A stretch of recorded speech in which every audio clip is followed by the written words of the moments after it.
Devlet Su İşleri'nden sordum. 538 metrede suyu bırakıyorlar yağışlarla beraber. Şuradaki yükselme bize şunu veriyor. Arkasından bizim yaptığımız çalışmalarda da bakın şurada gördüğü gibi bu yıl işte gerek Gaziantep'teki gerek Diyarbakır'daki birçok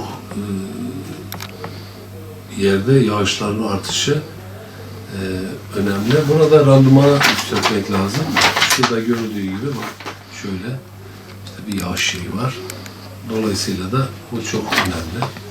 Biz GAP'ta genellikle şu tabloya göre bakıyoruz. Üretim.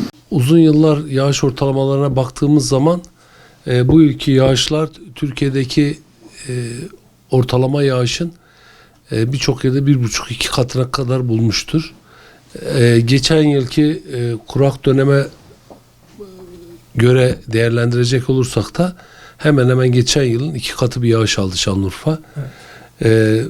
Tabii ki bu yağışlarla beraber Doğu ve Güneydoğu'daki yağışlar da gerek yeraltı su seviyesini gerekse Atatürk Barajı gibi bu bölgedeki hakim barajların tamamında artış ortaya koydu ki bizim Şanlıurfa'daki Atatürk Barajımızın kodunun normal koşullar altında 526 en dip, 552 de en üst kodu olmasına rağmen barajımızın şu anki kodu 538 metre yerden ilk defa 7 yıl önce bir deneme için açılmıştı. Şimdi de ilk defa kapaklar açılarak günde 200 metreküp su Fırat havzasına doğru verildi. Bu doluluğun herhangi bir risk oluşturmaması için. Çünkü üst taraftaki yağışların çok oluşu baraj gövdesindeki suyun artışını ve bu artışla beraber herhangi bir zarar oluşmaması için alınmış bir önlem. Tabii ki daha çok fazla var suyun tehlike oluşturmasına, ancak devlet su işleri yetkilileri herhangi bir risk almayarak 538 metre düzeyinde günde 200 metreküp su vererek barajdaki dengeyi sağlamaya çalışıyorlar.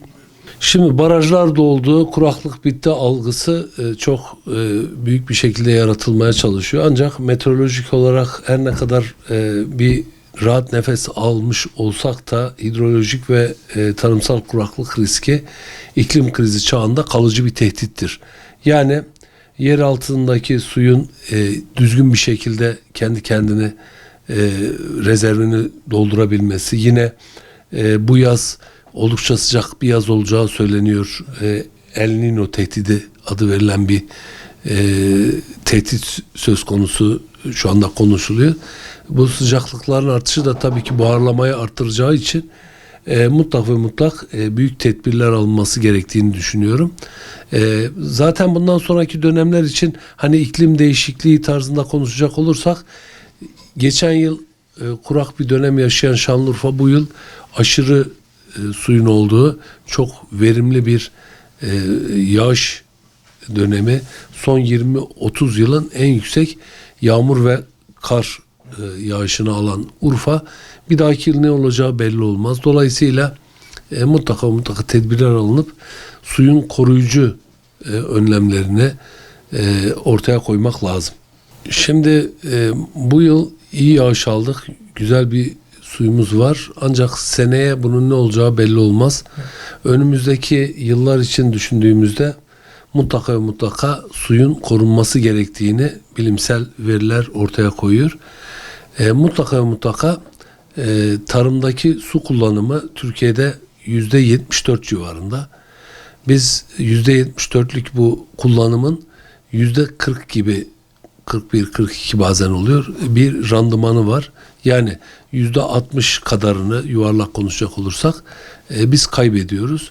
Şu randımanı biraz yükseltmemiz lazım. Tabii ki randımanı yükseltmek için de salma sulama gibi ya da aşırı sulama gibi yöntemleri iyi kontrol edebilmemiz şart.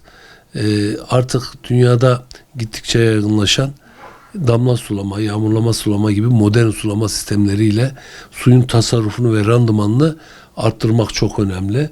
Yine Türkiye'nin en büyük problemlerinden bir tanesi, Türkiye topraklarının diyelim, organik madde miktarının düşük oluşu. Ortalama %1 civarında şu anda, bizim bölgede de öyle. Bu organik madde miktarını arttırarak su tutma seviyesini biraz olsun arttırmak lazım. Aksi takdirde tarımsal üretimdeki sulama masrafı ya da suyun bulunamaması halinde büyük problem yaşanılabilir. Topraktaki organik madde miktarı arttıkça toprağın suyu tutma kapasitesi, organik maddesi fazla olan bir toprakta %25-30 iken organik maddesi zayıf olan bir toprakta bu su tutma kapasitesi %10'lara düşebilir. Dolayısıyla organik madde miktarını arttırabilirsek, bu da işte topraktaki anızın toprağa karıştırılması, toprağın sürüm sistemlerinin biraz olsun uyarlanması. Bugün dünyada baktığımız zaman 200 milyar hektar civarında tarım arazisi artık daha az işlenerek tarım yapılıyor. Burada toprağı çok fazla karıştırarak hem toprağın suyun kaybetmesi önlenmiş oluyor, hem de topraktaki üst katmanların, anızın toprağa organik madde olarak dönüşümünü sağlamış oluyor. Güneydoğu Anadolu bölgesindeki sulama alanlarda da aynı problemi yaşıyoruz. Kullandığınız suya göre ücret ödememiz lazım. Yani biz nasıl ki evimizde bugün musluğu açtığımızda su parası çok gelir deyip çocuğumuza kızıyorsak, eşimize ya biraz daha az su kullanalım, bak bu ay suyumuz bu kadar gelmiş diyorsak, tarımda da aynı politikayı uygulamak şart. Herkes kullandığı kadar suyun bedelini öderse hem az su kullanan çiftçi kendi kendini ödüllendirmiş olur, hem de aşırı sulamayla topraktaki problemler ya da tuzlanma gibi, alkalileşme gibi problemler azalmış olur. Bu önemli ve birincisi. Bununla beraber topraktaki bu modern sulama sistemlerinin özendirilmesini sağlayan damlama, modern sulama sistemleri ya da dijital elektronik sulama sistemlerinin kullanımını özendirebilecek destekler vermek lazım. Yani bir çiftçiye biz eğer tarımda destek ödüyorsak, modern sulama sistemi varsa bunu biraz daha ödüllendirmemiz lazım ki bu yayılsın. Tabii ki tarım teşkilatları ve farklı STK'ların modern sulama sistemlerine geçişteki hibelerini, desteklerini biliyoruz. Bunu daha artırıp daha çok kullanmak lazım. Bununla beraber yeraltı suyunun sıkı denetim edilmesi lazım. Yani her önüne gelen ben kuyuyu açtım, kuyuyu kullanıyorum dememesi lazım. Çünkü yerin altındaki zenginlikler hepimizin, kimsenin ferdi malı değildir. Bunlar çok önemli önlemler. Bunun için de gerekirse önemli kurallar koymak lazım.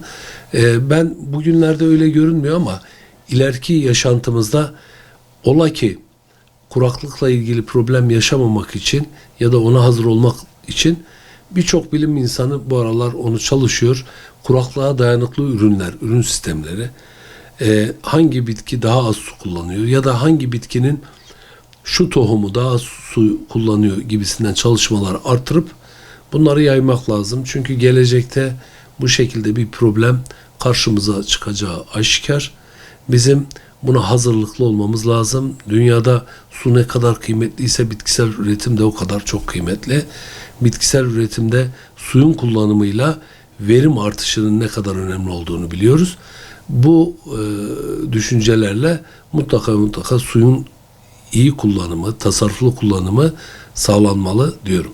Normal koşullar altında 2006 yılı su bakımından çok zengin bir yıl. Şanlıurfa ya da Güneydoğu Anadolu bölgesindeki birçok ilimiz de altın yılını yaşıyor. Ancak iklim krizi kapıdayken bugünün bolluğu yarının israfı olmamalı. Yani unutmayalım ki suyu yönetmek, tarımı yönetmek, dünyayı yönetmektir. Suyu iyi yönetirsek daha çok verim elde ederiz. Bazı basın şeyleri demişler. Atatürk Barajı'nın